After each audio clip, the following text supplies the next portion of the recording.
बिस्मिल्लाहिर्रहमानिर्रहीम। अस्सलाम वालेकुम नाजरीन, मैं हूं जमशेद अंसारी। नाजरीन, इंडिया और चाइना के दरमियान लद्दाख के तनाज़ों पे जो कुछ हुआ, यकीनन आप उससे आगाह होंगे। आप इंटरनेट पे देख लें, इंटरनेशनल न्यूज़ वेबसाइट्स देख लें, पाकिस्तानी अखबारात देख लें, या मुख्तलिफ़ यूट्यूबर्स जो हैं वो आप लोगों की खिदमत में जो तफसीलात है वो पेश करते रहते हैं। और वहाँ पे लद्दाख में और वादी गलवान में ये तमाम तफसीलात खैर आपको मालूम है। मोदी साहब को और भारतीय फ़ौज को जो हज़ीमत और खिफ़्फ़त उठाना पड़ी, वो भी किसी से कतन मख्फ़ी और पोशीदा नहीं है। लेकिन अब मोदी साहब ने जो है उसका लद्दाख का जो उनके 20 फ़ौजी मारे गए, जो ऑफिशियली उन्होंने कंफर्म किया है, ऑफिशियली वैसे तो ज़्यादा है तादाद, लेकिन सरकारी तौर पर उन्होंने जो कंफर्म किया है उसका बदला लेने का हतमी तौर पे फ़ैसला कर लिया है। और वो कैसे कि उनके जो एक अदाकार हैं अजय देवगन, उन्होंने अनाउंस किया है कि वो जो ये जो अभी डिस्प्यूट हुआ है, जो तनाज़ो हुआ है, जो लड़ाई हुई है इंडिया और चाइना की, उस वादी गिलवान पे लद्दाख पे एक फ़िल्म बनाएंगे और उसमें खुसूसी जो मरकज़ व महवर होगा, जो फोकस करेंगे वो अपने उन 20 फ़ौजियों को करेंगे। चुनाचे पूरी दुनिया की वेबसाइट्स जो भी लिखती हैं, इंटरनेशनल न्यूज़ ऑर्गेनाइजेशंस जो भी लिखते हैं, आप देख लेंगे कि उस फिल्म में कैसे जो है ना चाइनीज़ फ़ौज की पिटाई दिखाई जाती है, ठीक है, और कैसे जो है ना उनको जो है ना हीरो के तौर पे पेश किया जाता है अपने उन 20 फ़ौजियों को, और वो पहलू सामने लाए जाएंगे जो आपने यकीनन आज तक न पढ़े हैं न सुने होंगे। तो चुनाचे ये एक और इस फिल्म के लिए उन्होंने जो बाकायदा अनाउंस किया है, तो ट्विटर अकाउंट पे भी है उनका ट्वीट पूरी तफसील के साथ, जो भारतीय गवर्नमेंट है, जो हुकूमत है, वो बाकायदा उसे स्पॉन्सर कर रही है और उनकी मावनत से और सपोर्ट से और सपोर्ट से ही और माली इमदाद से ही ये फ़िल्म बनेगी। चुनाचे मैं सोच रहा था कि अगर उन्होंने चाइना से ऐसे ही बदला लेना है, और हकीकी दुनिया में तो डेफिनेटली आप लोग जानते हैं कि ये मुमकिन नहीं है, और चाइना के साथ जब भी उनका साबका पड़ता है तो ऐसा ही होता है। 1962 में भी उनको शिकस्त फाश का सामना करना पड़ा था, और उसके बाद भी उन्होंने एक फ़िल्म बनाई थी पलटन के नाम से। तो उसमें उन्होंने दिखाया था कि जी 1962 वार में तो हम हार गए, लेकिन उसके बाद जो एक और इलाका था वो उस फिल्म में दिखाया गया कि वो हमने फ़तह कर लिया था, गोया हमने बदला चुका लिया था। अब जो मैं ये सोच रहा हूँ कि पाकिस्तान के साथ भी जब उनकी टसल हुई है तो वो भी हालात आपके सामने हैं कि कैसे अभिनंदन को गिरफ़्तार किया गया और फिर कैसे उनको जो है ना इंसानी हमदर्दी के तहत पाकिस्तानी हुकूमत ने रिहा करने का ऐलान कर दिया। अब पाकिस्तान के साथ भी जो है ना वो हो सकता है कि पाकिस्तानी फ़ौज से लड़ने के लिए भारतीय फ़ौज की बजाय जो है वो सनी देओल को भेज दें और इस तरह वो पूरी तारीख़ ही बदल दें, क्योंकि अमलन जब उनकी फ़ौज वहाँ पे जाती है चाइना बॉर्डर पे या पाकिस्तानी बॉर्डर पे, तो उनको हज़ीमत और खिफ़्फ़त का ही सामना करना पड़ता है। तो उसका आसान हल यही है कि यहाँ पे जो है ना सनी देओल को भेज दें, वहाँ पे अजय देवगन के भेज दें, और वो भी एक फ़िल्म में, न कि हकीकी तौर पे, ठीक है, फिल्म में भेज दें और वो जो है ना फैक्ट्स को डिस्टार्ट करके उनको जो है ना फातेह डिक्लेयर कर दें। तो इस तरह अगर वो खुश होते हैं तो हमें उस पर क्या एतराज़ हो सकता है।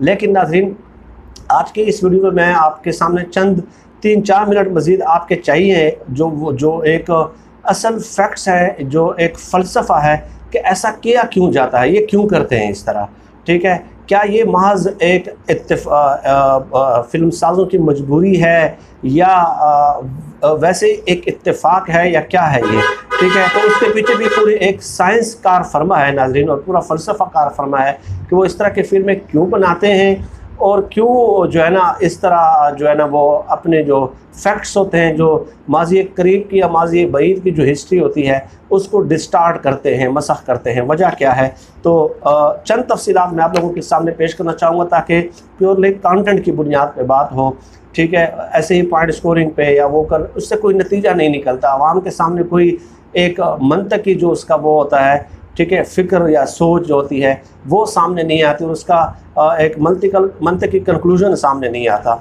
तो सबसे पहले नाज़रीन ये बात याद रखें और कि एक तालिब इल्म का जो जहन होता है, एक बच्चे का जो जहन होता है, एक इंसान का जो जहन होता है, ठीक है, और या एक फ़र्द का जहन किस तरह से अपने माहौल से मुतासर होता है, क्योंकि इल्म हासिल करने के कई ज़राए होते हैं। उनमें से एक अहम ज़रिया उसका ख़ानदान होता है। यहाँ वो बड़ों से कहानियाँ सुनता है, नज़मों के बोल उसके कानों में पड़ते हैं, उनकी मदद से उसके जहन में माजी का तसव्वुर तश्कील पाता है। इस इल्म को खामोश इल्म कहा जाता है और इस इल्म के ज़रिए उसे अपने मज़हब और सकाफ़तों के बारे में पता चलता है, जो इसके दिमाग में गहरे नकूश छोड़ देता है। उसके मुकाबले में निसाबी किताबें तालिब इल्म को सरकारी इल्म से रोशनास करती हैं। ये इल्म सरकारी नुक्ता नज़र रखते हुए इस बात की तरवीज करता है कि तालिब इल्म रियासत का वफ़ादार रहे, शहरी रियासत का वफ़ादार रहे। ठीक है, अक्सर जो खामोश इल्म होता है, जो बड़ों से सुनता है, और जो सरकारी इल्म होता है, उसमें तज़ाद होता है और तालिब इल्म के लिए ये समझना मुश्किल हो जाता है कि वह कौन सी सच्चाई तस्लीम कर लें। लेकिन बिलाखिर उसे निसाब की किताबों के सामने, निसाब की किताबों की सच्चाई के सामने हथियार डालने पड़ जाते हैं, क्योंकि जो किताबें उसके कोर्स में होती है उसे उन्हीं किताबों के मफ़हूम को इम्तिहान में लिखना होता है। इस सरकारी इल्म में इस बात पर जोर दिया जाता है कि तालिब इल्म माजी और उसके वाक़यात को इसी तरह ही समझे जैसे कि ये तहरीर में लाए गए हैं। यानी निसाब को इस जो है ना तालिब इल्म को या एक फ़र्द को इस बात पे कन्विंस किया जाता है कि जो आपके इस निसाब में शामिल है वही दरअसल हकीकत है, वही दरअसल सच्चाई है।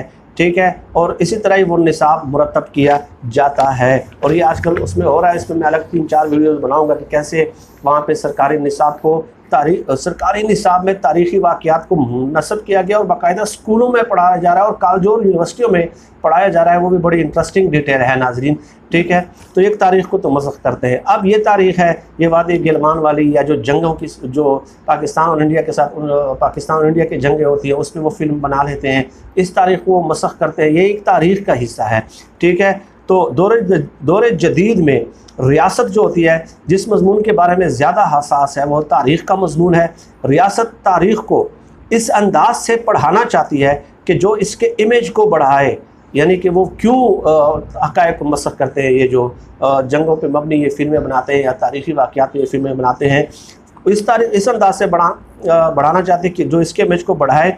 लिहाजा तारीख़ी वाक़यात में कांट चांट की जाती है, इसमें तरमीम व इजाफ़ा किया जाता है ताकि रियासत के मर्ज़ी के मुताबिक वाक़यात को बयान किया जा सके।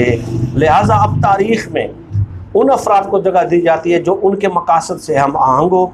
उस मकसद के लिए उनके कारनामे तरमीम इजाफ़ों के साथ ड्रामाई रंग देकर उनके कारनामे खूबियाँ बयान की जाती है, मगर उनकी कमज़ोरियाँ और बदउनवानियाँ और ख़ामियाँ जो है वो छुपा दी जाती हैं। इस किस्म की मसख़ शुदा तारीख़ जो होती है एक गलत तारीख़ी शऊर को पैदा करता है जो माशरे को हक़ाइक़ से दूर ले जाता है। अगरचे चंद रेडिकल मुअर्रिख़ीन कुछ हर माशरे में ऐसे होते हैं जो इन इक़दामात के ख़िलाफ़ आवाज़ उठाते हैं और गलतियों की निशानदेही भी करते हैं ताकि इस्लाह आवाल हो। लेकिन जो रियासत तारीख़ या निसाब में करती है, ठीक है, वो मुअर्रिख़ीन उसके ख़िलाफ़ आवाज़ उठाते हैं, लेकिन उनका कोई नतीजा बरामद नहीं होता उन चंद मुअर्रिख़ीन की आवाज़ उठाने का, क्योंकि रियासत उन चंद गिने चुने मुअर्रिख़ों से ज़्यादा ताकतवर होती है। अब मसला क्या है? गोया तारीख़ को ये हुक्मरान इंतहाई तंग नज़री और तासुब की नज़र से लिखवाते हैं। ऐसे ही तारीख़ के ज़रिए कौमों में नफ़रत और दुश्मनी और बुग़्ज़ और अनात को पैदा किया जाता है। अब ये एक कंसेप्ट जो मैंने आपको दिया कि ये जो जंगों पे मबनी ये बॉलीवुड की फ़िल्में या मुस्लिम शख्सियात के हवाले से जो तारीख़ी फ़िल्में बनाई जाती हैं वो गलत तारीख़ पढ़ाते हैं।